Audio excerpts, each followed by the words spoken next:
আপনি মাশাআল্লাহ নামাজে যখন দাঁড়ান তো আপনি এইভাবে তাকবীর বলেন আল্লাহু আকবার। তা আপনি গত 20 বছর এই কানের লতি বরাবর হাত উঠাইছেন। সৌদি আরব থেকে 20 বছর পর একজন আইসা কয়, দোস্ত এতদিন কি নামাজ পড়স? কেন? ও তো নামাজ তো হয় না। আরে নামাজ হয় না মানে আমি 20 বছর তো এইভাবে তাকবীর বলি।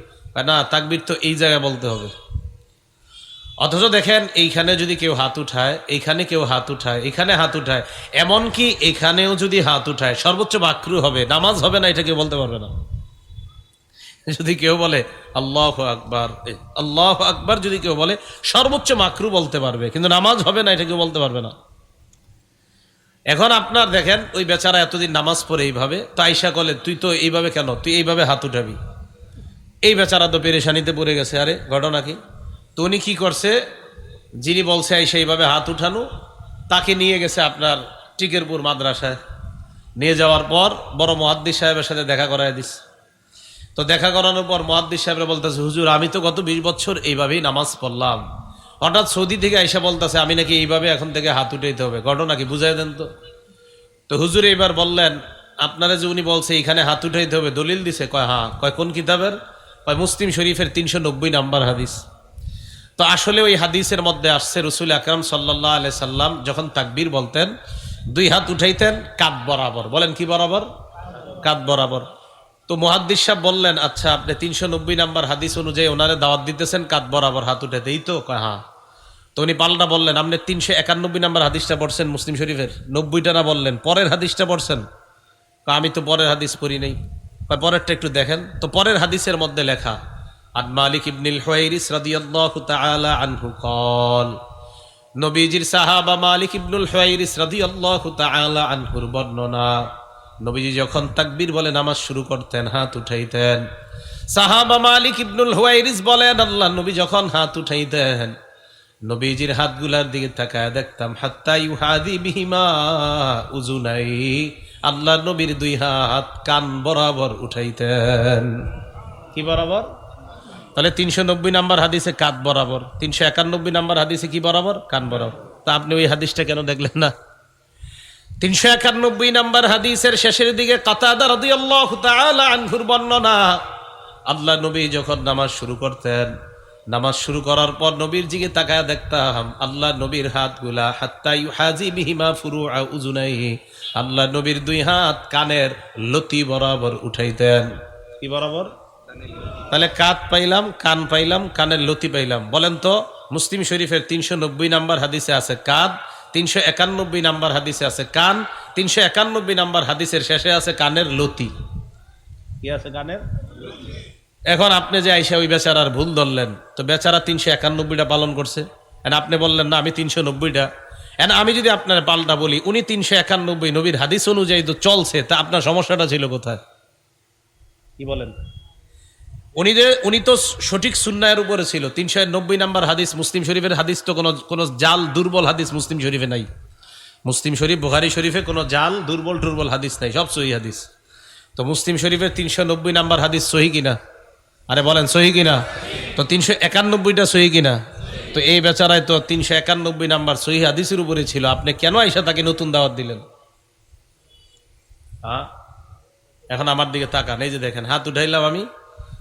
তহাবি শরীফের 1 নম্বর খন্ড 144 নম্বর পৃষ্ঠা আছে, নবীজি সাল্লাল্লাহু আলাইহি সাল্লামের হাতের এই 2 বৃদ্ধাঙ্গুলি করিবাম মিন শাহমাতাই উযুনাই, নবীজির এই 2 বৃদ্ধাঙ্গুলি কানের লতি বরাবরের কাছাকাছি, কানের লতির কাছাকাছি যাইতো। এবার দেখেন আমি কানের লতির কাছাকাছি রাখলাম, আমার হাতের তালু কিন্তু কান বরাবর নাই, হাতের তালু আছে কাঁধ বরাবর। দেখেন তো এই যে হাতের তালু আছে কি বরাবর?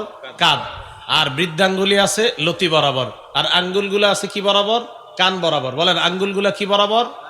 আর হাতের তালু কাঁধ। হাতের তালু কি বরাবর? কাঁধ। তাহলে হাতের তালু যদি কাঁধ বরাবর হয় 390 নাম্বার হাদিসের উপর আমল হয়, বৃদ্ধাঙ্গুলি যদি লতি বরাবর হয় 391 নাম্বার হাদিসের শেষের অংশের উপর আমল হয়, আঙ্গুল যদি কান বরাবর হয় তো 391 নাম্বার হাদিসের প্রথম অংশের উপর আমল হয়। এর মানে কান বরাবর হাত উঠাইলে রসুলের 3টা হাদিসের উপর আমল হয়। এখন আপনি নতুন করে ওনাকে দাওয়াত দিতে আসছেন। এজন্য ভাই কেউ একটা সঠিক আমল করলে তাকে আইসা আপনি যদি নতুন করে আবার অন্য আমলে নিতে চান, এখন আমি যদি পাল্টা প্রশ্ন করি আমার আগের আমল আমি কেন করব না, এই জবাব দিয়ে যান।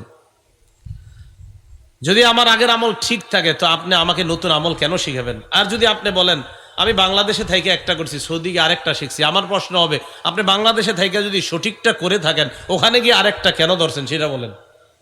আমি বলছি না ওইটা ভুল, আমি বলছি না আপনি যেটা নতুন করে দলছেন এটা ভুল, এটাও বলছি না, কিন্তু আপনি আগের সঠিকটা বাদ দিলেন কেন সেটা বলেন।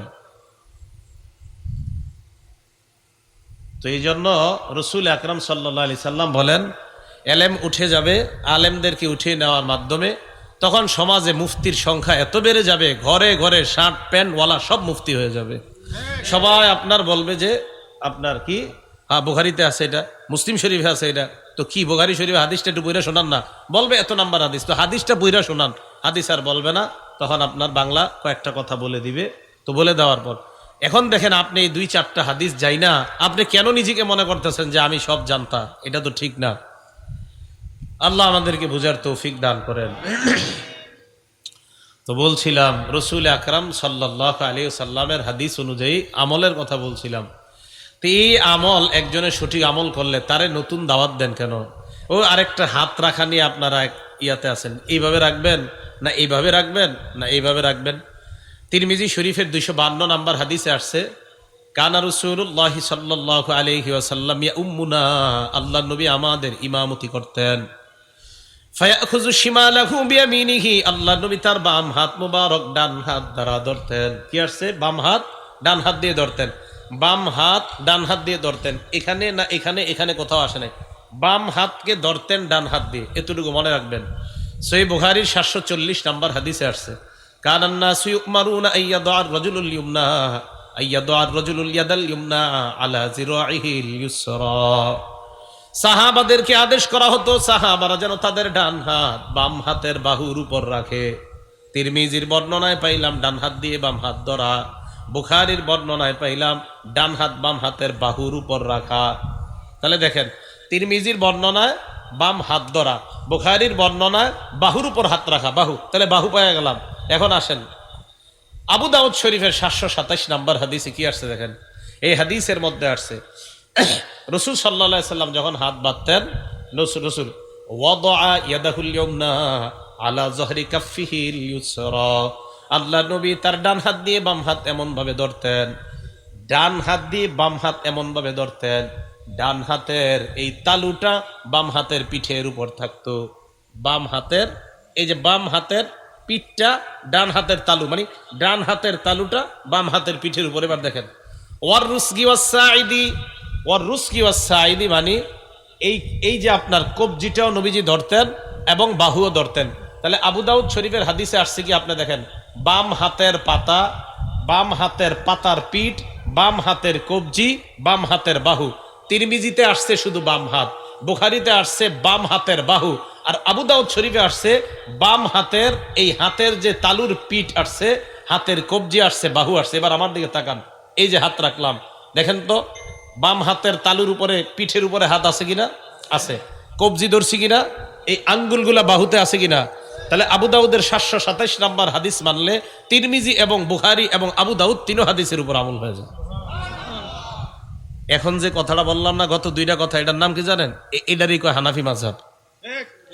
এনে আপনি কোরআন সুন্নাহর বাইরে কোনটা পাইছেন এটা আমার এখন একটা কথা খালি বলেন যেটা কোরআন সুন্নাহর বাইরে, আজকে থেকে আমিও মাযহাব মানবো না, বলেন। এখন যদি বলেন হুজুর তাহলে হানাফি নাম হইল কেন? সবসময় বাংলাটা মুখস্থ রাখবেন। বলেন সুবিন্যস্ত সংকলন।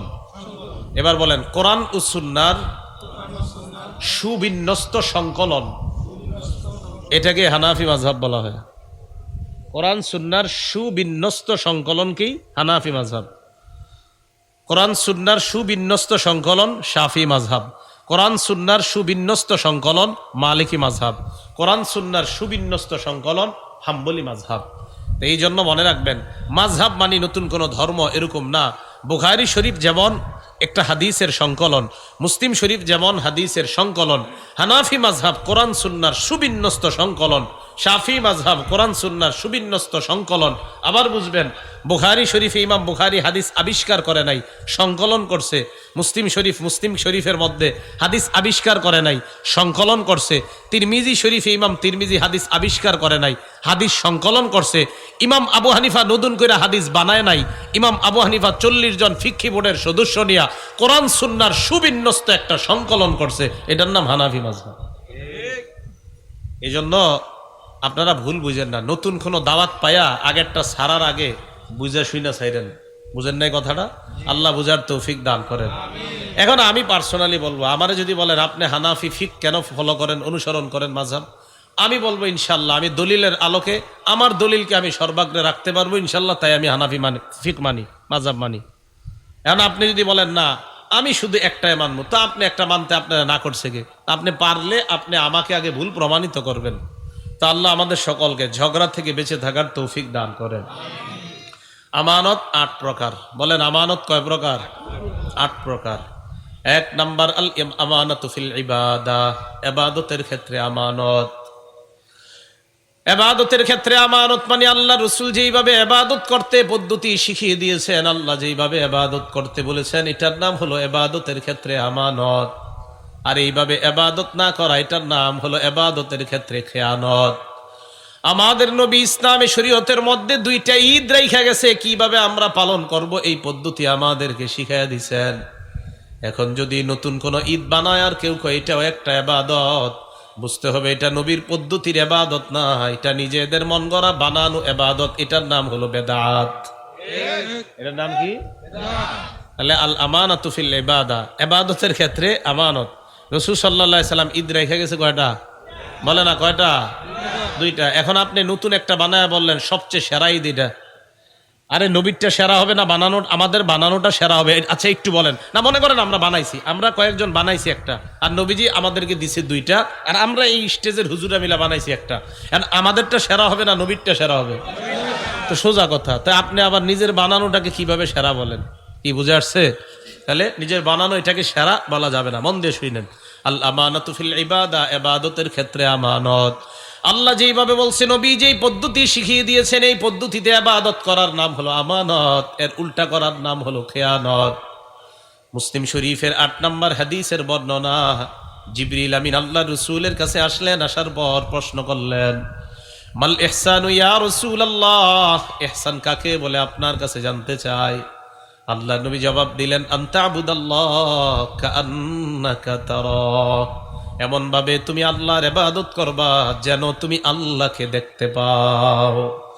ফাইল্লাম তাকুন তারা, যদিও তুমি আল্লাহকে দেখতে না পাও, ফাইন্নাহু ইয়ারাক, আল্লাহ তোমাকে দেখতে পায়। নামাজের মধ্যে যখন দাঁড়াই আমাদের চেহারার সামনে আল্লাহ থাকে। কে থাকে? আলেম ছাড়া অন্যদের চেহারা কালো হয়ে গেছে। এইটা আবার কি কইলেন আপনি? আমগো চেহারার সামনে আল্লাহ থাকে মানে আসলে আল্লাহ থাকে। দলিল সহিহ বুখারী 6111, কত হয়? 6111 নম্বর হাদিস। এই হাদিসে আসছে, বাইনামান নবী সাল্লাল্লাহু আলাইহি ওয়াসাল্লাম ইউসাল্লি ফারাআ ফি কিবলাতিল মসজিদি নুখামা, নবীজি নামাজের মধ্যে দাঁড়াইলেন, সামনে দেয়ালের মধ্যে দেখলেন নাকের শ্লেষা, নাকের ময়লা দেখা যায়। কে যেন নাকের ময়লা ফালাইছে। ফাহাক্কাহা বিয়াদিহি, আল্লাহ নবী নিজের হাত মুবারক দ্বারা ওই নাকের ময়লা পরিষ্কার করছেন। পরিষ্কার করার পর ফাতাগাইয়াজা ওয়াজহু রাসূলিল্লাহ, নবীর চেহারা মুবারক লাল হয়ে গেছে, রাগান্বিত হয়ে গেলেন। নবীজি সাহাবাদেরকে ডাক দিয়ে বললেন, ইন্না আহাদাকুম ইযা কানা ফিস সালাহ, যখন তোমাদের কেউ নামাজের মধ্যে থাকো, ফা ইন্নাল্লাহা হিয়ালা ওয়াজহিহি, মনে রাখবা তোমার চেহারার সামনে আল্লাহ থাকেন।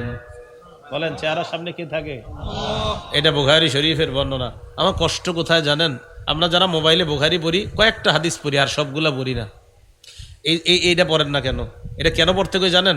কারণ আপনারা অনেকে যখন বলেন যে আল্লাহ চেহারা সামনে আছে আমাদের, এটা বললে আপনারা অনেকে বলেন এটা কি বললেন আপনি, আল্লাহ চেহারা সামনে থাকে। ভাই এটা তো বুখারীতে আছে, এটা কাইটা দিয়ে নেন, এটা বুখারীতে তো আছে। যদি বলেন না এটা কেমন কথা, তো কাইটা দেন, কাইটা দিয়া বুখারী শরীফের হাদিস সংখ্যা ফাথুল বারী অনুযায়ী 7563টা, একটা কাটলে 62টা বাকি নাকি? এই হাদিস আমি যে কোনো একটা জায়গায় বলছি, আপনার যে কোনো একটা জায়গা বলতে একটা মাহফিলে গেছি, তো যেই জায়গা আপনার মানে আমাদের পন্থী লোকের চাইতে অন্য পন্থী বেশি। তো সেখানে বলার পর প্রথম দিকে সবার চেহারা খুব কালা। তো যখন বললাম সহিহ বুখারী 6111 নাম্বার হাদিস, আমি বুঝতে পারতাছি পিছন থেকে সাথে সাথে মোবাইল খুলতেছে, খুলে দেখা সত্যি তো এটা আছে। এখন তো টেনশন। তো আমি বললাম আল্লাহ চেহারার সামনে থাকে। আল্লাহ কোথায় থাকে? নামাজে, চেহারার সামনে। এখন চিন্তা করে বুখারী এটা কি আসলে এরকম থাকে নাকি চেহারার সামনে? হ্যাঁ আল্লাহ থাকে, নবীজি বলছে। তো আপনি না বিশ্বাস করলে কি করা? কি নামাজে দাঁড়াইলে আর চেহারার সামনে কে থাকে? এই বুখারী শরীফের বর্ণনা, ফালা ইয়াতানাখামান্না আহাদুকুম হিয়ালা ওয়াজহিহি, তোমাদের কেউ যেন চেহারার সামনে নাকের ময়লা না ফালায়। তাহলে ইবাদত করা এমন ভাবে কেমন যেন আল্লাহকে দেখতে পাই, যদিও আল্লাহকে দেখতে না পাই। বলেন আমাকে কে দেখে? আল্লাহ দেখে। এটা হলো 1 নাম্বার আমানতের প্রকার। আমানত প্রকার নাম্বার 2, আল আমানাতু ফি হিফজিল জাওয়ারিহ, অঙ্গ প্রত্যঙ্গ গুলা গুনাহ থেকে হেফাজত করা, এটা আমানত। অঙ্গ প্রত্যঙ্গ দিয়ে গুনাহ করা, এটার নাম হলো খিয়ানত। বুঝেন কথা? তিরমিজি শরীফের 2504 নাম্বার হাদিস, সুইলা রাসূলুল্লাহ সাল্লাল্লাহু আলাইহি ওয়াসাল্লাম আইয়ুল মুসলিমিনা আফজল, আল্লাহর রাসূলকে প্রশ্ন করা হলো সবচাইতে শ্রেষ্ঠ মুসলমানকে। নবী জবাব দিলেন মান সালিমাল মুসলিমুনা মিন লিসানিহি ওয়া ইয়াদিহি, যেই মুসলমানের হাতের এবং জবানের কষ্ট দেওয়া থেকে অন্য মুসলমান নিরাপদ হয়ে যায়, এই মুসলমানটা পৃথিবীর শ্রেষ্ঠ মুসলমান হয়ে যায়। হাত দ্বারা কাউকে কষ্ট দেওয়া যাবে না, হাত দ্বারা এমন কর্ম করা যাবে না যেই কর্মে মানুষ কষ্ট পায়। হাত দ্বারা জন্মদিনের কেক কাটা যাবে না, কারণ কেক কাটা এটা মুসলমানের সংস্কৃতি না। নবীর জন্মদিনে, নবীর জন্মদিন উদযাপন উপলক্ষে কেক কাটা মানে আমানতের খেয়ানত করা আর নবীর দুশ্মন প্রমাণিত হওয়া। কেক কাটে, হাত দিয়ে কেক কাটে। আমি আচ্ছা মনে করেন জন্মদিন কার? নবীর। ফুল দিয়া সাজাই দিই আরেকজনের, ঘটনা কি? একদম ঘুরে ফেলে। জন্মদিন কার? তো ফুল আরেকজনের কেন? একদম পুরো ঢেকা ফেলছে। মানে আমি ঠিক আছে ভাই, নবী মাইনা নিলাম আপনি নবীর জন্মদিন পালন করতে, তো ফুল দিয়ে আপনারে ডাকছে কেন? না থাক, এটা তো বলে না। কিন্তু ফুল দিয়ে আপনারে ডাকছে কেন? এটা আমার মাথায় ধরে না। যদি কন যে ওই দিন ফুল দিয়া কাউরে ডাকতো, তো আমাকে সবাইরে ডাকেন, সমস্যা কি? খালি একজনে কেন? রাসূল সাল্লাল্লাহু আলাইহি সাল্লামের জন্মদিনে ফুল দিয়ে একজনে পুরা ঢাকা হয়। হ্যাঁ মাঝে মাঝে বুঝি না। আবার এই যে এটা বললাম না, এখন হয়তো অনেকে বিভিন্ন জায়গাতে বলতে চায় থুর আপনি বুঝলে কি না বুঝলে কি, আমগোটা আমরা করমুই। তাহলে হাত এবং জবানের কষ্ট দেওয়া থেকে অন্যরা যেন নিরাপদ থাকে। তো কেক কাটা তো এমনি, জন্মদিন পালন করা তো এমনি মুসলমানের সংস্কৃতি না। আবার নবীর জন্মদিনে কেক, এমনি তো সংস্কৃতি, আবার নবীর জন্মদিনে কেক কাটে। কত বড় স্পর্ধা! রাসূল সাল্লাল্লাহু আলাইহি সাল্লামের জন্মদিনে কেক কাটে। মনে রাখবেন, রাসূলের জন্মদিনে উপলক্ষে কেক কাটা, এই হাতের খেয়ানত করা, আল্লাহ রাসূলকে কষ্ট দেওয়া, রাসূলের দুশমন প্রমাণিত হওয়া। এটা রাসূলের মহব্বত না? অঙ্গ প্রত্যঙ্গ গুনাহ থেকে হেফাজত করা। সহিহ বুখারী 6612 নম্বর হাদিস, ক্বালা রাসূলুল্লাহ সাল্লাল্লাহু আলাইহি ওয়াসাল্লাম ইন্নাল্লাহা কাতাবা আলা ইবনি আদম হাজ্জাহু মিনাজ জিনা আদরাকা যালিকা লা মাহালা। আল্লাহ পাক রব্বুল আলামিন আদম সন্তানকে জিনার পরীক্ষা দ্বারা পরীক্ষা করবেন। এই পরীক্ষায় সবাই পড়া লাগবে। ফাজিনাল লিসান আল মান্তিক, মুখের জিনা হলো কথা বলা। ওয়া জিনাল ইয়াদি আল বাত, হাতের জিনা হলো স্পর্শ করা।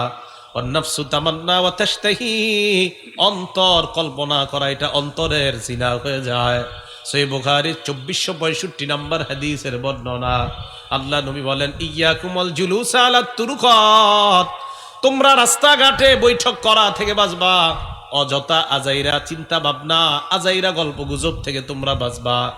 সাহাবারা বললেন মা লানা বুদ্দুন ইন্নামা হিয়া মাজালিসুনা নাতাহাদ্দাসু ফিহা ইয়া রাসূলুল্লাহ। রাস্তাঘাটে আমরা ধর্মীয় আলোচনা করি, আমরা ভালো কথা বলি। রাস্তাঘাটে ভালো কথাও কি বলা যাবে না? আল্লাহ নবী বললেন ফাইন আবাইতুম ইল্লাল মাজালিসা, রাস্তাঘাটে যদি বসতে হয় ফাআতুত তরিক হাক্কাহ, রাস্তার হক আদায় করবা। সাহাবারা প্রশ্ন করলেন মা হাক্কুত তরিক ইয়া রাসূলুল্লাহ, রাস্তার হক আবার কি জিনিস? আল্লাহ রাসূল বললেন রাস্তার হক হলো 5টা। বলেন রাস্তার হক কয়টা? 1 নাম্বার গদ্দুল বাসর, নজর নিচে নামায় রাখা। 2 নাম্বার ওয়াকাফুল আযা, কষ্টদায়ক বস্তু সরায়া দেওয়া। কষ্টদায়ক বস্তু সরায়া দেওয়া, এই আমলটা সবাই করেন, এটা খুব দামি আমল। সহিহ বুখারী 652 নম্বর হাদিসের বর্ণনা। قال رسول الله صلى الله عليه وسلم بينما رجل يمشي بطريق وجد غصن شوك على الطريق রাস্তায় হাঁটতেছে, রাস্তায় হাঁটার সময় রাস্তার মধ্যে কোনো কাঁটা পেয়ে যায়, কাঁটা পাওয়ার পর ফাআখারা, কাঁটাটা যদি সরায় দেয়, আল্লাহ নবী বলেন শাকারাল্লাহু লা, ওই মুহূর্তে ওই বান্দার উপর আল্লাহ খুশি হয়ে যায়। ওয়া গফারা লা, আগের জিন্দেগীর সব সগীরা গুনাহগুলা মাফ করে দেয়। এই কাজটা কইরেন, রাস্তায় কষ্টদায়ক বস্তু, কলার সিলকা, ইটের কণা, এগুলা যদি পান সরায়া দিবেন। তা আসেন, রাস্তার হক হলো 5টা। 1 নাম্বার নজর নিচে রাখা, 2 নাম্বার কষ্টদায়ক বস্তু সরায়া দেওয়া, 3 নাম্বার ওয়ারদ্দুস সালাম, সালামের জবাব দেওয়া, 4 নাম্বার আমরুন বিল মারুফ, নেক কাজের আদেশ করা, 5 নাম্বার ওয়ানাহিয়ুন আনিল মুনকার, অসৎ কাজ থেকে নিষেধ করা, অঙ্গ প্রত্যঙ্গগুলা গুনাহ থেকে হেফাজত করা। তো এই গুনাহের অঙ্গের মধ্যে একটা চোখও আছে, এই চোখটাকে গুনাহ থেকে হেফাজত করা। আল্লাহ আমাদের সকলকে এই অঙ্গ প্রত্যঙ্গগুলো গুনাহ থেকে হেফাজত করে আমরা যেন নেকির কাজ বেশি করতে পারি, আল্লাহ তৌফিক দান করেন। 3 নাম্বারটা খুব গুরুত্ব সহকারে মন দিয়ে শোনেন, আল আমানাতু ফিল কালাম, কথা বলার আমানত। বলেন, কি বলার আমানত? কথা বলার আমানত হলো সত্য কথা বলা, কথা বলার খেয়ানত হলো মিথ্যা কথা বলা, অনর্থক কথা বলা, গল্প গুজব ইত্যাদি করা। কথার আমানত সত্য কথা বলা, কথার খেয়ানত মিথ্যা কথা বলা। সহিহ বুখারীর 6094 নাম্বার হাদিসের বর্ণনা, ক্বালা রাসূলুল্লাহ সাল্লাল্লাহু আলাইহি ওয়াসাল্লাম, আল্লাহ নবী বলেন, আলাইকুম বিসসিদকি, সত্যবাদিতা অবলম্বন করবা। ফাইন্নাস সিদকা ইয়াহদি ইলাল বিররি, সত্য মানুষকে পুণ্যের রাস্তা দেখায়। ওয়া ইন্নাল বিররা ইয়াহদি ইলাল জান্নাহ, পুণ্য মানুষকে জান্নাতের রাস্তা দেখায় দেয়।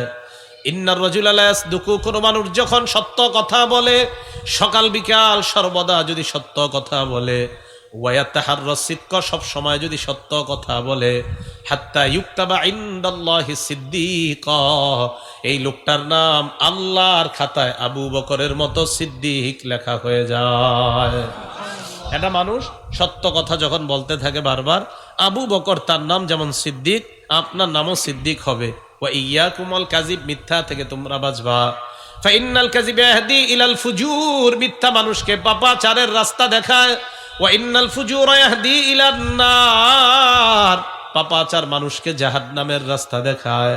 ইন্নার রাজুলা লা ইয়াকযিব, বান্দা যখন মিথ্যা কথা বলে, ওয়া ইয়াতাহাররাল কাযিবা, বারবার যখন মিথ্যা কথা বলে, হাত্তা ইউকতাবা ইনদাল্লাহি কাযযাবা, ওই বান্দার নামটা আল্লাহর খাতায় মুসাইলামা, মিথ্যা নবুয়ত দাবিদারের মতো কাযযাব লিপিবদ্ধ হয়ে যায়। বলেন নাউযুবিল্লাহ।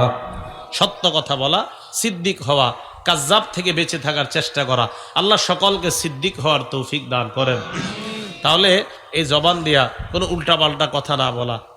এই জন্য কি করণীয়? করণীয় হলো কথা কম বলা। সবাই বলেন, কি করা? সংক্ষেপে কথা বলা। বলেন, কিসে কথা বলা? সংক্ষেপে কথা বলা। হ্যাঁ, এই জায়গায় নবাবগঞ্জের উলামায়ে কেরাম সহ সবাইকে বলবো, আপনারা দূর দূরান্তের আলেমদের চাইতে এলাকা ভিত্তিক মুহাদ্দিস যারা আছে তাদেরকে প্রাধান্য দেন, তাদেরকে বিভিন্ন ওয়াজ মঞ্চে নিয়ে বসান। তারা খুব বেশি প্রয়োজন এই মঞ্চগুলোতে। একটা বিষয় দিয়ে দিবেন, সময় দিয়ে দিবেন 60 মিনিট। 3 জন মুহাদ্দিসকে দাওয়াত দেন দোহারের, 3 জনকে সময় দিয়ে দেন 60 মিনিট করে। 3 জনকে 3টা বিষয় ধরিয়ে দেন। সুর থাক না থাক এটা কোনো দরকার নাই। বলবেন কোরআন সুন্নাহ শুনবো আপনার থেকে 1 ঘন্টা, আপনার থেকে 1 ঘন্টা, আপনার থেকে 1 ঘন্টা।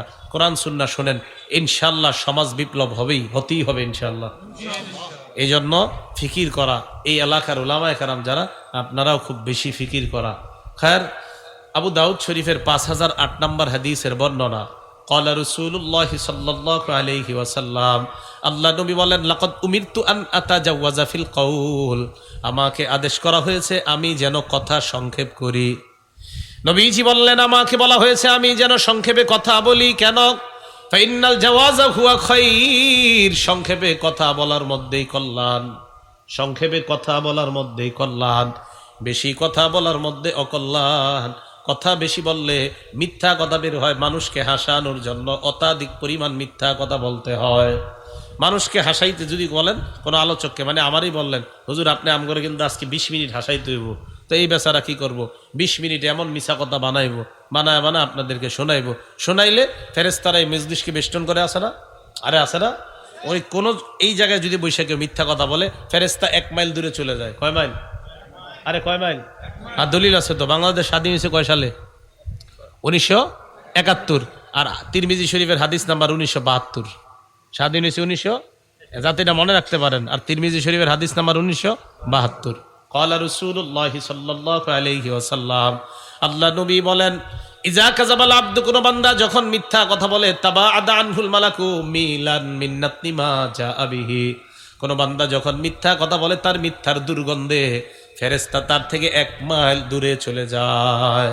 মিথ্যা কথা বললে ফেরেশতা তার থেকে কয় মাইল দূরে যায়? 1 মাইল। তো মাহফিলকে বেষ্টন করে রাখে কারা? ফেরেশতারা। এখন এখানে যদি মিথ্যা কথা বলে তো ফেরেশতা কয় মাইল দূরে চলে যাবে? 1 মাইল দূরে চলে যাবে। আর এই জায়গায় বৈশা মিথ্যা কথা বলার কোনো সুযোগ নাই, সাবধান। তিরমিজি শরীফের 2315 নম্বর হাদিসের বর্ণনা। ক্বালা রাসূলুল্লাহ সাল্লাল্লাহু আলাইহি ওয়াসাল্লাম, আল্লাহ নবী বলেন, ওয়াইলুল লিল্লাযী ইউহাদ্দিসু বিল হাদিস ফায়াকযিবু লিইউদহিকা বিহিল কওম ফায়াকযিবু। আল্লাহ নবী বলেন, কোন ব্যক্তি যখন মানুষকে হাসানোর জন্য কথা বলে আর কথার মধ্যে যদি মিথ্যা ঢুকায়া দেয়, ওয়াইলুল্লাহ ওয়াইলুল্লাহ, ওই ব্যক্তি ধ্বংস, ওই ব্যক্তি ধ্বংস। বলেন নাউযুবিল্লাহ। আমি সেদিন আপনার গত সপ্তাহে এক মাহফিলে গেছি। তো যাওয়ার পরে যিনি উপস্থাপক উনি বলতে বলতে হঠাৎ বলতেছে, কয় মক্তবে যদি ছেলেদেরকে না পড়ান, তখন যদি জিগাই অজুর ফরজ, গোসলের ফরজ কয়টা, তখন বলবেন যে গোসলের ফরজ 3টা। কি? মক্তবে তো অবশ্যই পড়াইতে হবে। তো বাকি এটার ফজিলত বর্ণনা করতে গিয়া মানুষরে আবার আপনার ধোকা দিতেছে। কিভাবে? কয় গোসলের ফরজ কয়টা, কয় তখন আপনারা বলবেন গোসলের ফরজ 3টা। কি? কয় তেল, পানি, সাবান। আমিও বলতেছে, আমি বললাম আপনি এটা কি বললেন? আমি সাথে সাথে বলছি, আপনি অনর্থক কথা কেন বললেন? কোন লোক এই কথা কইছে? মানে মাদ্রাসায় না পড়লে নাকি এইগুলা বলে? মাদ্রাসায় না পড়ে কে এই কথা কইছে যে তোয়াইলা, গামছা, সাবান, অজুর 3 গোসলের 3 ফরজ আপনি বলেন?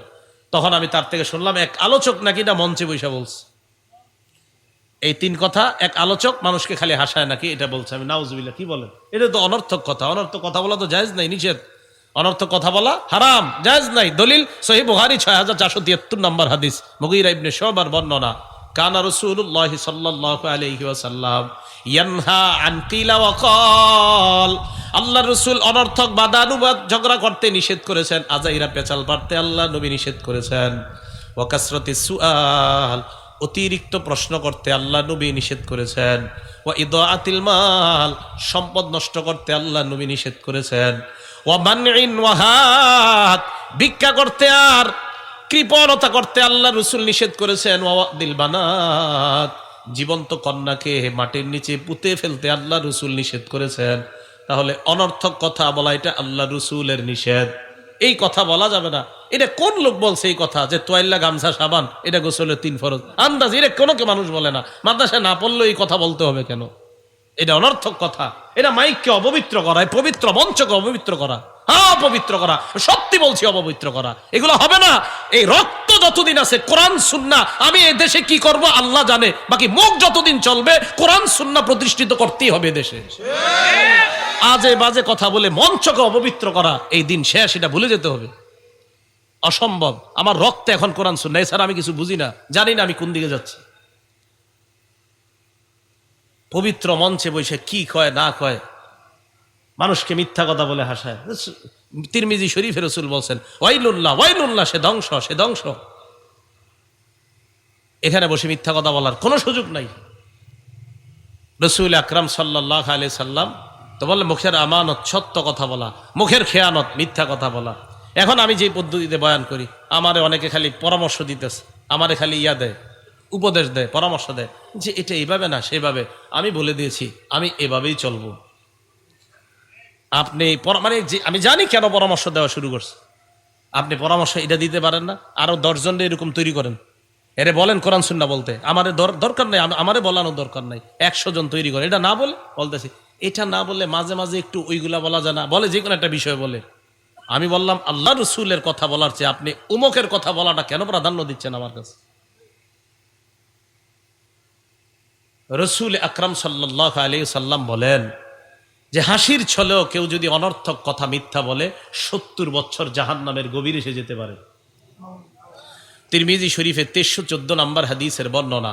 ক্বালা রাসূলুল্লাহি সাল্লাল্লাহু আলাইহি ওয়াসাল্লাম ইন্নাল আবদা লা ইয়াতাকাল্লামু বিল কালিমা লা ইয়ারা বিহা বাসা। কোন মানুষ যখন কথা বলে চিন্তা ভাবনা ছাড়া, মনে করে এটা কথার কথা বললাম।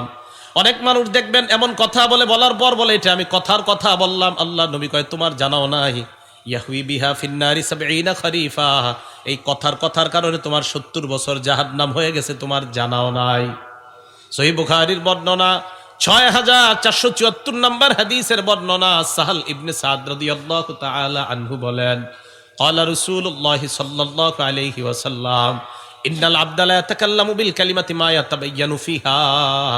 বান্দা কথা বলে যখন চিন্তা ভাবনা ছাড়া যখন বান্দা কথা বলে, ইয়াজিল্লু বিহা ফিন্নারি আবাদা মিম্মা বাইনাল মাশরিক, দুনিয়ার পূর্ব পশ্চিম যত বড় এই পরিমাণ গভীর এসে জাহান্নামে যেতে পারে একটা চিন্তা ভাবনা ছাড়া, আজাইরা কথার কারণে।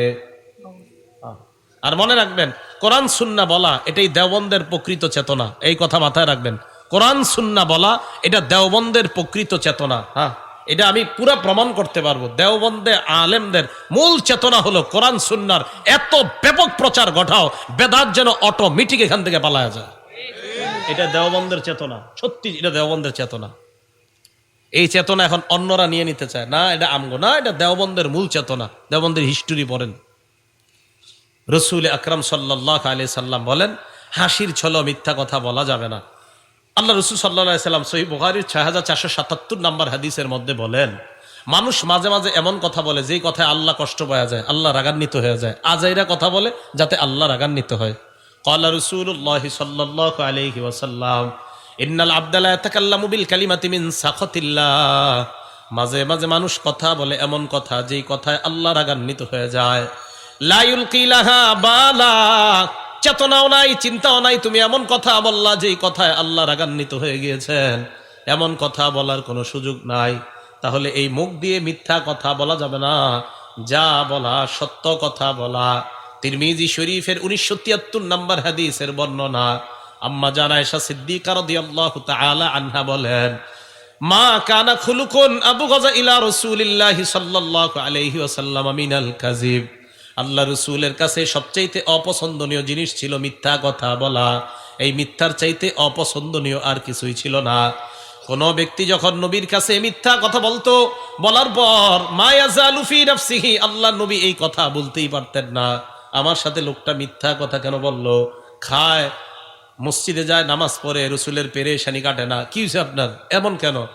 আর বইল না, ওই লোকটা আমার সাথে মিথ্যা কথা বলছে, আমি ভুলতেই পারি না, মিথ্যা কথা আমি বলতে পারতেছি না, কেন মিথ্যা বললো?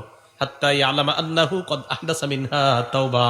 নবীজি যদি জানতে পারতেন হুজুর যেই ব্যক্তি আপনার সাথে মিথ্যা কথা বলছে ওই লোকটা তওবা করছে, আল্লাহ রসুল তখন শান্তি পাইতেন। এর আগ পর্যন্ত আল্লাহ রসুল কোনো শান্তি পাইতেন না। মিথ্যা বললে রসুল বরদাস্ত করতে পারতেন না, শান্তি পাইতেন না, যে আমার সাথে এই লোক মিথ্যা কেন বললো, এটা ঠিক না, হ্যাঁ এটা অন্যায়। যেমন আপনাদের এখানে আজকে আমি মাহফিলে আসছি, তো ইব্রাহিম খলিল, মাওলানা মুফতি ইব্রাহিম খলিল ভাই, ছাত্র ভাই, আর উনি ফোন দেয় কোথায় আছেন, তো আমি যেখানে আছি ওই জায়গার নাম বলাটাই তো সত্য কথা।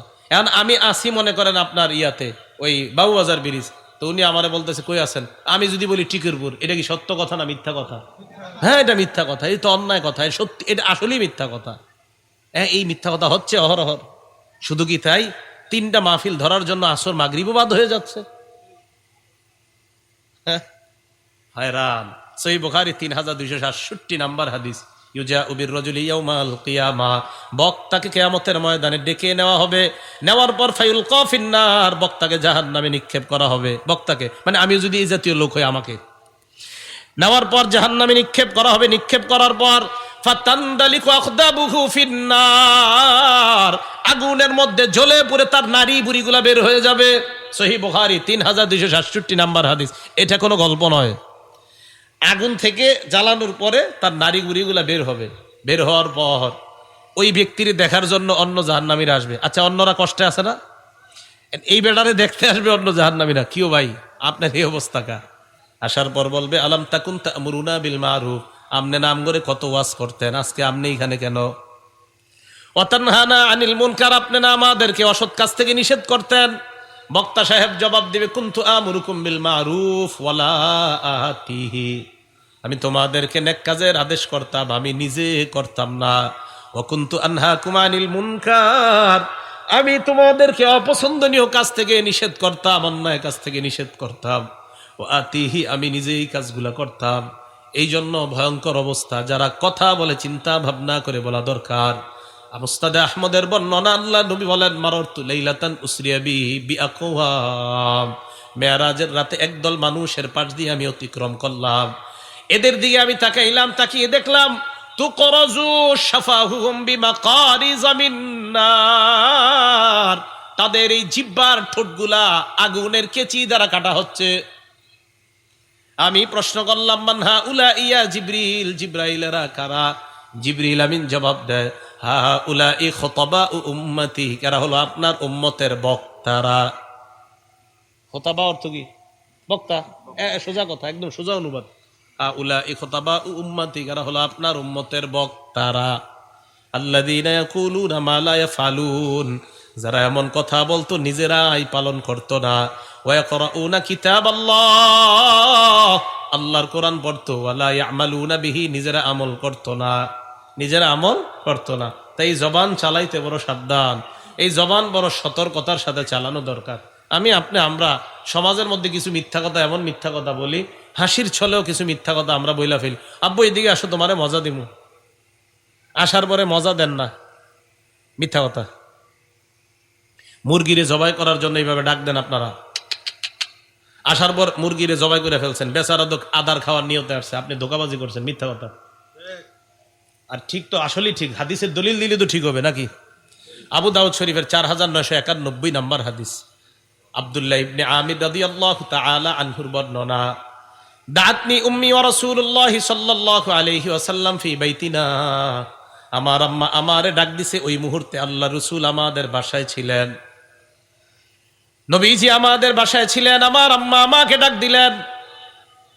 আমার আম্মা আমাকে ডাক দেওয়ার পর বললেন, তাল উতিকা শাইআন, আব্বু এদিকে আসো, তোমারে কিছু দিমু। আল্লাহ নবী আমার আম্মাকে বললেন, মা আরাদতি আন তুতিহি, কি দিবা তোমার ছেলেরে? ওই নারী জবাব দিলেন, উতিহি তামারা, হুজুর খেজুর দিমু। রাসূল কে আসলে খেজুর আছে তো তোমার হাতে? কজি হুজুর খেজুর আছে।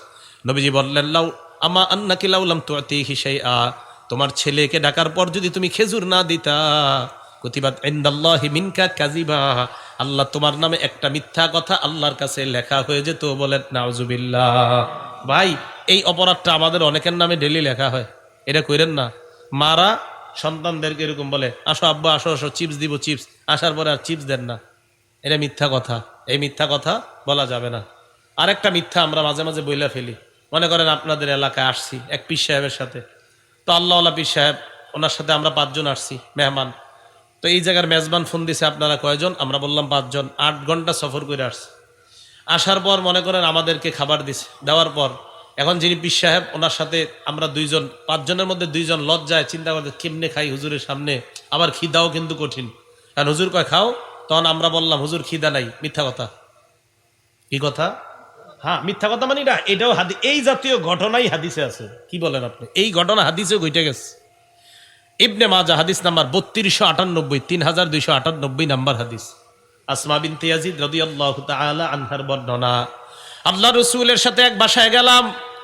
যাওয়ার পর আমরা সবাই মেহমান, আমাদেরকে খাবার দেওয়া হয়। দেওয়ার পর কয়েকজন লজ্জায় বলে ফেললাম, লা নাশতাহি, হুজুর আমরা খাবো না। নবী কয়, খিদা নাই? চুপ, সব চুপ। আল্লাহ রাসূল কয়, লা তাজমা'না জুআন ওয়া কাযিবা, এক পেটের মধ্যে ক্ষুধা আর মিথ্যা একত্রিত করবা না। মিথ্যা কথা বইলা যদি খিদা রাইখা দাও, ক্ষুধার কারণে দুনিয়ায় না খায়া কষ্ট পাইলা, মিথ্যার কারণে আখেরাতে কষ্ট পাইবা।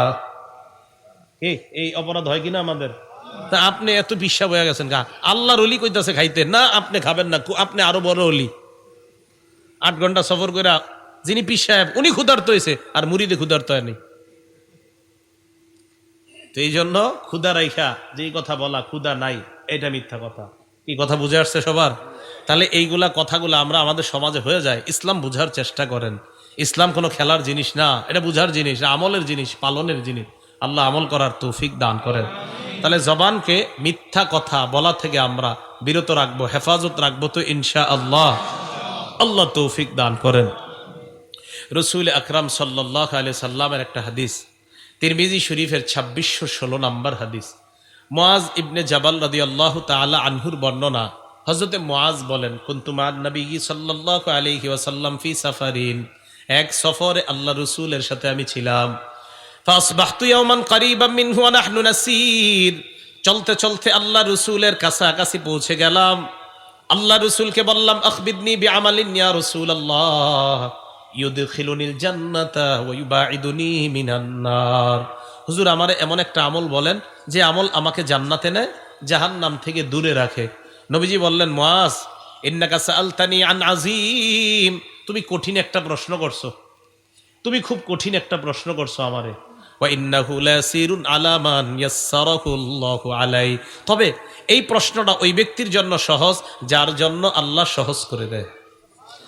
তো হযরতে মুআজকে নবী বললেন, তা'বুদুল্লাহ, আল্লাহর ইবাদত করবা, লা তুশরিকু বিহি শাইআ, শিরিক করবা না। 2 নাম্বার তুকিমুস সালাহ, নামাজ কায়েম করবা। 3 নাম্বার তুতিজ যাকাত, যাকাত আদায় করবা। 4 নাম্বার তাসুমু রমাদান, রমজান মাসের রোজা রাখবা। 5 নাম্বার তাহুজ্জুল বাইতা, হজ করবা। এই কথা বলার পর আল্লাহ নবী কয়, মুআজ আলা আদুল্লুকা আলা আবওয়াবিল খাইর, আমি কি তোমাকে কল্যাণের দরজা সমূহের কথা বলবো না? হযরতে মুআজ বলেন, জি হুজুর বলেন। নবী বললেন, কল্যাণের দরজা হলো 3টা। আস-সাওমু জুন্নাহ, 1 নাম্বার কল্যাণের দরজার নাম হলো রোজা রাখা। 2 নাম্বার আস-সাদাকাতু তুতফিউল খাতিআ কামা ইউতফিউল মাউন নার, সদকা এমন ভাবে গুনাহকে মিটায় দেয় যেমন ভাবে আগুন পানিকে নিভায়া দেয়। 3 নাম্বার ওয়াসালাতুর রাজুলি মিন জাওফিল লাইল, রাতের বেলায় তাহাজ্জুদের নামাজ পড়া। কি পড়া? এটা তো আবার সমস্যা। এখন তাহাজ্জুদ বাচ্চারা পড়তে পারবে না, বড়রা পড়বে। কারা পড়বে? বড়রা। কারা পড়তে পারবে না? বাচ্চারা যে তাহাজ্জুদ পড়ে, এটার দলিল আছে তো। সহিহ বুখারী 699 699 নাম্বার হাদিস। হ্যাঁ, কারা তাহাজ্জুদ পড়ে? বাচ্চারা। বাচ্চারা তাহাজ্জুদ পড়ে, এটা বুখারী শরীফে আছে 699 নাম্বার হাদিসে। ইন্না লিল্লাহি, এটা আবার কি কইলেন আপনি? হ্যাঁ আছে তো।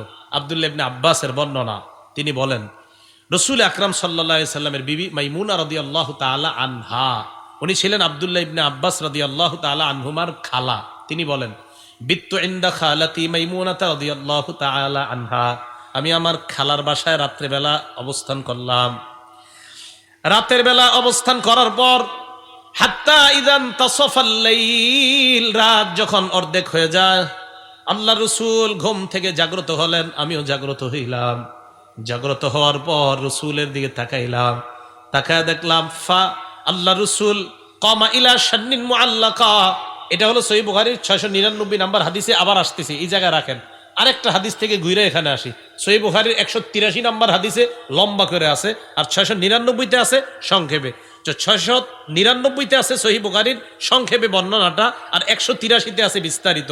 সেখানে ইবনে আব্বাস বলেন, নবীজি ঘুম থেকে উঠে এমন করছে, ওয়াজআলা ইয়ামসাহুন নাওমা আন ওয়াজহিহি, এইভাবে চোখ থেকে ঘুম ঢলে ঢলে এইভাবে মুইসা ঘুম ছড়াইছে। আমি আপনি আজকে থেকে ঘুম থেকে ওইটা এমন করব, ঘুম যাক আর না যাক, আমার নবী করছে তাই আমি করব, শেষ। এইভাবে এমন করতেন। হ্যাঁ, এটা কিন্তু আবার আশহাদু আন্না মুহাম্মাদুর রাসূলুল্লাহ কইলে এই দলিল না। হ্যাঁ, তো মাথায় রাখতে হয়। রাসূল সাল্লাল্লাহু আলাইহি সাল্লাম ঘুম থেকে উঠছে, ওঠার পর এরকম করছে। তো এটা করার পর আব্দুল্লাহ ইবনে আব্বাস বলেন, ফাকামা ইলা শান্নিন মুআল্লাকা, ঝুলন্ত মশকের কাছে গেছে, পানি নিছে। তো আব্দুল্লাহ ইবনে আব্বাস বলেন, নবীজি ওযু করলেন। আব্দুল্লাহ ইবনে আব্বাস, শিশু আব্দুল্লাহ ইবনে আব্বাস রাদিয়াল্লাহু তাআলা আনহু বলেন, আমি ওযু করলাম। ওযু করার পর আল্লাহ রাসূল নামাজে দাঁড়াইলেন। আব্দুল্লাহ ইবনে আব্বাস বলেন, কুমতু আন ইয়াসারিহি, আমি নবীর বাম পাশে দাঁড়াইলাম। ফাখাযা বিরাসি, নবী আমার মাথা ধরলেন। ধরার পর আকাবানি আন ইয়ামিনিহি, আল্লাহ নবী আমারে তার ডান পাশে দাঁড় করায়া দেয়। এখন আপনাদের প্রশ্ন, হুজুর আব্দুল্লাহ ইবনে আব্বাস যে যখন তখন শিশু ছিল, এটার কি দলিল? এই হাদিসে তো লেখা নাই উনি শিশু ছিল। আসলে লেখা নাই উনি যে শিশু ছিল, এই হাদিসে লেখা নাই, কিন্তু উনি যে শিশু ছিল এটার দলিল কি? এটার একটা দলিল আছে। মুসনাদ আহমদ হাদিস নাম্বার 3437 নাম্বার হাদিস। আব্দুল্লাহ ইবনে আব্বাস বলেন, আমি আল্লাহ রাসূলের সাথে দাঁড়াইলাম নামাজে। ওয়া আনা ইয়াউমা ইযিন ইবনু 10 সিনিন, তখন আমার বয়স ছিল 10 বছর। কয় বছর? 10 বছর। তাহলে তাহাজ্জুদের দলিল পাওয়া গেল। কি বলেন? এখন যদি কোনো শিশুরে কোনো হুজুরা একটু উঠায়া বলে, তাহাজ্জুদ পড়ো, আল্লাহর কাছে বলো, তুমি 2 পৃষ্ঠা সবক দিতে পারো, আল্লাহরে বলো যেন 4 পৃষ্ঠা দিতে পারো, এটা যদি কোনো শিশুরে শিখায়, এটা কি ভালো না খারাপ?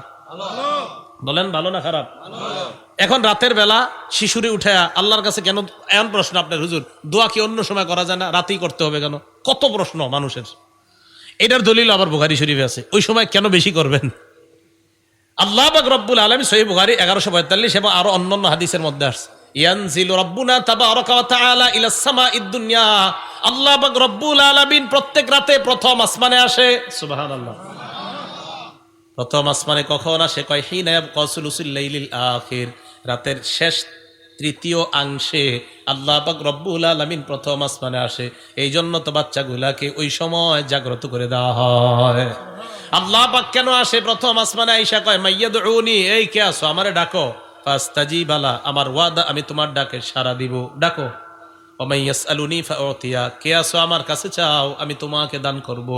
ওয়া মাইয়াস্তাগফিরুনি ফাআগফির লা, আমার কাছে কে আছো ক্ষমা চাইবা আমি ক্ষমা করে দিব। তাহলে আল্লাহ ওই সময় দেওয়ার জন্য তৈরি থাকেন। এখন আমরা নেওয়ার জন্য তৈরি থাকা দরকার আছে কিনা? তো এই জন্য আমাদের বাচ্চাগুলারে ওই সময় অভ্যাস করানো হয় যে তখন থেকে আল্লাহর কাছে চেয়ে নাও। গরমকালে 10টা থেকে 3টা 3:30 ঘুমায় 5 ঘন্টা, আর সকালে 9টা থেকে 12টা 3 ঘন্টা, 5 আর 3 কত ঘন্টা হয়? 8 ঘন্টা। ডাক্তারে জিজ্ঞাসা করেন, ডাক্তার বলবে 8 ঘন্টা এনাফ ঘুমের জন্য, স্বাস্থ্য ঠিক রাখার জন্য। শীতকালে সেই ঘুমটা আরো 9 থেকে 10 ঘন্টা হয়। তাহলে সমস্যাটা কোথায় সেটা বলেন। রাসূল আকরাম সাল্লাল্লাহু আলাইহি ওয়াসাল্লাম হাদিসের মাধ্যমে, মানে একটা কথা মাইকে বইলা দিবেন, আর যদি মনে করেন এটার বিপক্ষে দলিল নাই, এই যুগ শেষ হয়ে গেছে। কথা কইতে খুব সাবধানে বলবেন, পাল্টা দেখবেন দলিল কোত্থেকে এসে পড়ছে, আপনি টেরও পাইবেন না। হ্যাঁ, এই জন্য উলামায়ে কেরাম, এখন মাশাআল্লাহ উলামায়ে কেরাম আপনার সাধারণত এই জায়গায় আসতো না আগে। আমাদের মুরব্বীরাও বেশি মাইকের সামনে আসা পছন্দ করতো। এখন আমার উস্তাদরাই আমারে ঠেললে এখানে পাঠায়, যা যা যা যা এখানে যা। আমি কিন্তু এই জায়গার মানুষ না। এই যে আমার বড় ভাইয়ের বন্ধু, উনিও জানে আমি এই লাইনের লোক না। আমি মূলত পড়াশোনা করা, মাদ্রাসায় পড়ানো, ওই দিকে আমার অভিজ্ঞতা বেশি। ইব্রাহিম ভাইয়ারাও জানে, ওইটাই আমি উপভোগ করি বেশি। এটা কিন্তু আমি বেশি উপভোগ করি না। এখানে হুজুরা পাঠাইতেছে। আমি আপনাদের সামনে বয়ান দেওয়ার মূল উদ্দেশ্য থাকে, প্রথম উদ্দেশ্য থাকে ওলামায়ে কেরাম এবং মাদ্রাসার ছাত্রদেরকে উৎসাহিত করা, এদেরকে এই উৎসাহ প্রদান করা যে কিছু দলিল মুখস্থ করে নেন, বাতিলটা যেন সামনে আইসা দাঁড়াইতেই না পারে। আসবে একটা দলিল ছেড়ে দিবেন, বাস শেষ, আউট। কিছু বলবে দলিল ছাড়বেন, আউট। আরেকটা বলবে দলিল ছাড়বেন, আউট। এই যে দেখেন আলহামদুলিল্লাহ, আসে সামনে 1-1.5 মিনিটও কথা বলা সম্ভব না। কেন? আপনি কি বলবেন? কোন বিষয়ে? অমুক বিষয় তো বলেন। হ্যাঁ, এটা বুখারীতে আছে, সমস্যা কি? আর কি বলবেন বলেন? এটা মুসলিম শরীফ আছে, কি সমস্যা? সমস্যা না তো ঠিক আছে, জানা, আসসালামু আলাইকুম, শেষ, খালাস। এই জন্য আমি মাদ্রাসার ছাত্র ভাই যারা আছেন, হ্যাঁ, খুব পড়াশোনা করেন, মন দিয়ে পড়াশোনা করেন, পড়াশোনা করেন, নিজের যোগ্য করেন, তৈরি করেন। কিছু বিষয়ের দলিল আদিল্লা এমনভাবে আপনি মাথায় রাখেন যেন বাতিল আপনারে দেখলেও আপনার কাছাকাছি না আসে। এই কথাটা মাথায় রাখবেন। আল্লাহ বুঝার তৌফিক দান করুন। তো বলছিলাম, রাসূল আকরাম সাল্লাল্লাহু আলাইহি সাল্লাম ওই মুআজ ইবনে জাবালকে বললেন, মুআজ, 3টা বিষয় কল্যাণের দরজা। 1 নাম্বার রোজা রাখা, 2 নাম্বার সদকা করা, 3 নাম্বার রাতের বেলায় তাহাজ্জুদের নামাজ পড়া। রাতের বেলায় তাহাজ্জুদের নামাজ পড়া। এবার আল্লাহ রাসূল হযরত মুআজকে বলেন, মুআজ, আলা উখবিরুকা বিরাসিল আমরি কুল্লিহি ওয়া আমুদিহি ওয়া যারওয়াতি সানামি, আমি কি তোমাকে প্রত্যেকটা বিষয়ের মূল সম্পর্কে বলবো না, খুঁটি সম্পর্কে বলবো না, প্রত্যেকটা বিষয়ের সর্বোচ্চ চূড়া সম্পর্কে বলবো না? কয় হুজুর বলেন। আল্লাহ নবী কয়, রাসূল আমরি কুল্লিহি আল ইসলাম, প্রত্যেকটা জিনিসের মূলের নাম হলো ইসলাম। তাহলে প্রত্যেকটা জিনিসের মূলের নাম কি? ইসলাম। ওয়া আমুদুহু আস-সালাহ, প্রত্যেকটা জিনিসের খুঁটির নাম হলো নামাজ। ওয়া যারওয়াতু সানামিহি আল জিহাদ, প্রত্যেকটা জিনিসের সর্বোচ্চ চূড়ার নাম হলো আল্লাহর রাস্তায় জিহাদ করা। তাহলে মূলের নাম ইসলাম, খুঁটির নাম নামাজ, আর সর্বোচ্চ চূড়ার নাম আল্লাহর রাস্তায় জিহাদ করা, বলার রাস্তায় জিহাদ করা। এখন লম্বা একটা ওয়াজ করছে না নবীজি? ওয়াজ করার পরে মুআজরে কয়, মুআজ, আসল কথাটাই দিয়ে তোমার এখনো কই নেই। হুজুর মানে কি? নামাজের কথা কইলেন, যাকাত, হজ, রোজা, কল্যাণের দরজা, প্রত্যেক জিনিসের মূল, খুঁটি, স্তম্ভ সব বলছেন, এখনো শেষ না? না, আসল একটা বাকি আছে। এটা ঠিক তো উপরের সব ইবাদত ঠিক। হুজুর এটা কি? ফাখাযা বিলিসানিহি, নবী তার জিহ্বা মুবারক ধরলেন, ধরার পর বললেন, কুফা কুফা আলাইকা হাযা, মুআজ, এটা নিয়ন্ত্রণ করবা, তাহলে সব ঠিক থাকবে। এটা যদি অনিয়ন্ত্রিত হয়ে যায়, তোমার এই জবান তোমাকে জাহান্নামী বানায় দিতে পারে। বলেন নাউজুবিল্লাহ। মুআজ ইবনে জাবাল বললেন, ইয়া রাসূলুল্লাহ, ইন্না লামুআখাযুনা বিমা নাতাকাল্লাম, কথা বলার কারণেও কি আমাদেরকে পাকড়াও করা হবে? আল্লাহ রাসূল সাল্লাল্লাহু আলাইহি ওয়াসাল্লাম জবাব দিলেন, হাল ইয়াকুব্বুন নাস ফিন্নারি আলা বুজুহিহিম আও আলা মানাখিরিহিম ইল্লা হাসাইদু আলসিনাতিহিম। বেশিরভাগ মানুষ জাহান্নামের মধ্যে শুধুমাত্র এই মুখের কারণেই যাবে, বলেন নাউজুবিল্লাহ। তাহলে এই মুখের আমানত হলো সত্য কথা বলা, খেয়ানত হলো মিথ্যা কথা বলা। মুখের সবচাইতে বড় খেয়ানত আল্লাহর নামে মিথ্যা কথা বলা। বলেন কার নামে মিথ্যা কথা বলা? আল্লাহর নামে। আল্লাহ বলেন, ওয়ামান আযলামু মিম্মান ইফতারা আলাল্লাহি কাযিবা। ওই ব্যক্তির চেয়ে বড় জালেম কে? যে ব্যক্তি আল্লাহর নামে মিথ্যা অপবাদ দেয়। তাহলে মনে করবেন আল্লাহর নামে মিথ্যা অপবাদ দেওয়া এটা কি? জালেম। যেমন আল্লাহর ধন রসুলকে দিয়া, রসুল আল্লাহ গেলেন গায়েব হয়ে, আর রসুলের ধন খাজাকে দিয়ে, খাজা রসুল সাল্লাল্লাহু আলাইহি সাল্লাম গেলেন গায়েব হয়ে। এটা আল্লাহর নামে মিথ্যা কথা, রসুলের নামে মিথ্যা কথা। এটা কোন জায়গায় কইছে আল্লাহ তাআলা যে আমি আমার ধনভাণ্ডার নবীর দিয়ে গায়েব হয়ে গেছি? এটা কোথায় আছে? এটা আল্লাহর নামে কি কথা? হ্যাঁ, আল্লাহর নামে মিথ্যা কথা বলা এটা সবচেয়ে বড় জুলুম। এরপর সবচেয়ে বড় অন্যায় মুহাম্মদ সাল্লাল্লাহু আলাইহি সাল্লামের নামে মিথ্যা কথা বলা। সহিহ বুখারী 109 নম্বর হাদিস, ক্বালা রাসূলুল্লাহি সাল্লাল্লাহু আলাইহি ওয়াসাল্লাম, আল্লাহ নবী বলেন, মাইয়াকুল আলাইয়া মা লাম আকুল। আমার নামে যদি কেউ এমন কথা বলে যেই কথাটা আমি বলি নাই, ফাল্যাতাবাওয়া মাকআদাহু মিনান নার। ওই ব্যক্তি যেন তার ঠিকানা জাহান্নামে বানায় নেয়। আমি যা বলি নাই এমন কথা যদি আমার নামে কেউ বলে, সে যেন তার ঠিকানা জাহান্নামে বানায় নেয়। বিসমিল্লাহ। দেয়ালের মধ্যে লেখা উতলুবুল ইলমা ওয়ালাউ বিসসিন, চীন দেশে গিয়া হইলো বিদ্যা অর্জন করো। নিচে লেখা আল হাদিস। আল হাদিস মানে নবী বলছে বিদ্যার্জনের জন্য তুমি চীন দেশে হলেও যাও।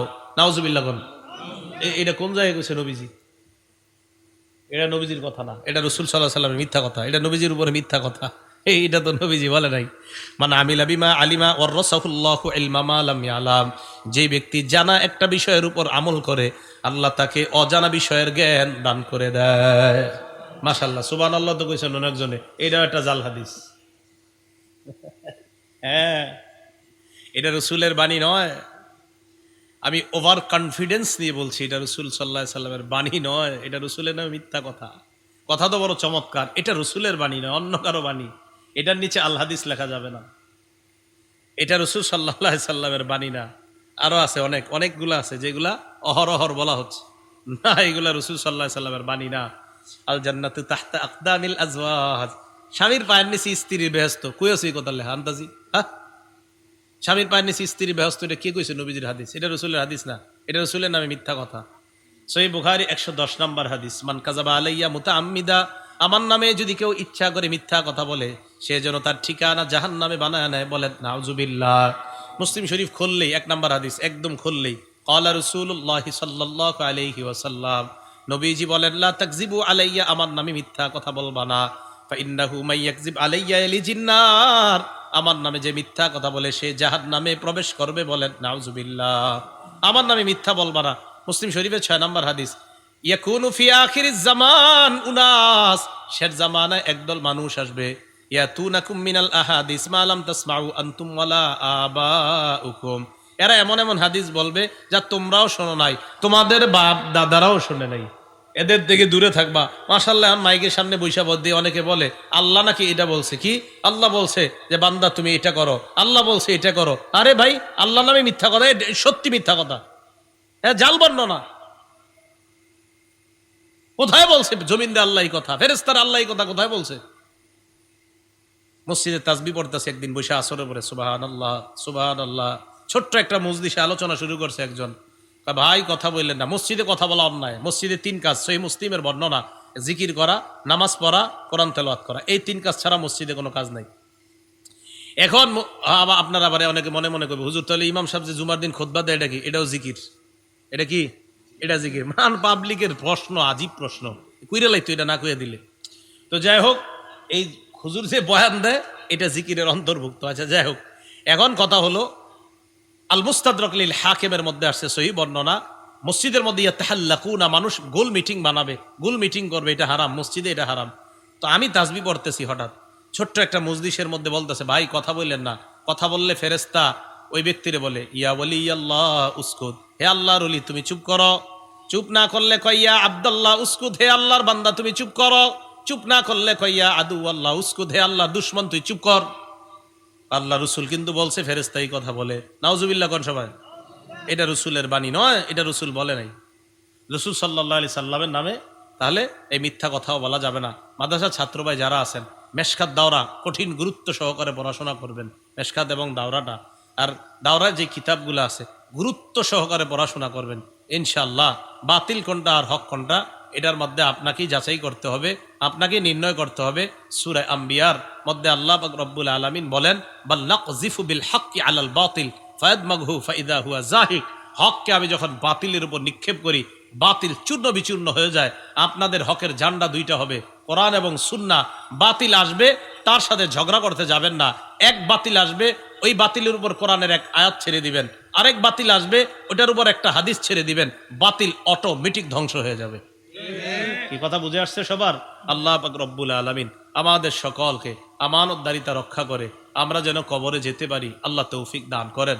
মুফতি মিজান সাহেব হুজুর এখন বয়ান করবে ইনশাআল্লাহ, এরপরে দোয়া হবে। আমরা কেউ উঠবো না, আমরা কেউ উঠবো না, আল্লাহর হস্তে কেউ উঠবেন না। আপনাদের কাছে এটা আমার আবদার, মেহেরবানি করে সামান্য সময় হুজুর কথা বলে দোয়া করে দিবে। আল্লাহর হস্তে কেউ উঠবেন না, এটা আপনাদের কাছে আমার একটা আবদার। উঠেন না, কেউ উঠেন না। পিছনে যারা আছেন কেউ উঠবেন না, ডান পাশে যারা আছেন উঠেন না, বাম পাশে যারা আছেন উঠেন না। আপনাদের এলাকার আরেকটা কথা, হুজুরে কি কুমিল্লা থেকে আসছে না এই এলাকা থেকে আসছে? হ্যাঁ, আমার কিন্তু রাগ ওঠে এলাকার হুজুর আলোচনা যদি এলাকার মানুষ না শোনে, প্রচন্ড রাগ ওঠে। এই কারণেই তো এরা দূর থেকে হুজুর আনে, ওই যে একটা শুনেন না, উনি কি কোরআন হাদিস পড়ে নাই? তো একটা ওনারটা শুনবেন না কেন আপনি? সমস্যা তো আপনাদের এলাকার আলেমের বক্তব্য আপনারা শুনতে চান না, এই সমস্যা এটা আপনার। আপনারা বলেন কি হুজুর অমুকরে আনেন, দরকার হলে 1 লাখ টাকা দিব, আনেন অমুকরে। বেটা কি খায় পড়াশোনা? এই এলাকায় মুফতি নাই, মুহাদ্দিস নাই, কেন আপনারা এলাকার আলেমদেরকে প্রাধান্য দেন না? এটা আপনাদের সমস্যা। এই সমস্যা থেকে উত্তরণের চেষ্টা, আলহামদুলিল্লাহ আমি যে এলাকার, আমাদের যে এলাকা, ওই এলাকা আলহামদুলিল্লাহ ঠিক হয়ে, আমাদের এলাকার উলামায়ে কেরামের বক্তব্য আমাদের এলাকার মানুষ বেশি শোনে। আমাদের এদিকের কথা কুমিল্লা, আমাদের আমাদের বক্তব্য আমাদের দেশের মানুষ বেশি শোনে। আমিও চাই আপনারা দেশের আলেমদের বক্তব্য বেশি শুনবেন। এতে কি হবে উপকারিতা? এই উপকারিতা, অনেকটা উপকারিতা হলো এই, তখন আমরা অন্যদের থেকে আনতে হবে, অন্যকে হায়ার করতে হবে, এই চিন্তা থেকে বের হওয়া যাবে ইনশাআল্লাহ। কোরআন সুন্নাহ যেখানে যেই বলবে তার কথা অনুযায়ী আমরা চলবো। 11 নম্বর পারা 5 নম্বর পৃষ্ঠা খোলেন, এটাই কোরআনের আয়াতের তাকাজা। ফালাউলা নাফারা মিন কুল্লি ফিরকা, আপনাদের এলাকার একটা দল যাবে, যাওয়ার পর উচ্চ শিক্ষায় শিক্ষিত হয়ে এখানে আসবে, আসার পর আপনাদেরকে কোরআন সুন্নাহর বাণী শোনাবে। তাহলে আপনারা যদি না শোনেন তো শুনবে কে? কি কথা বুঝে আসছে সবার? তাহলে কেউ উঠবো না আমরা। আল্লাহ আমাদের সকলকে তৌফিক দান করেন।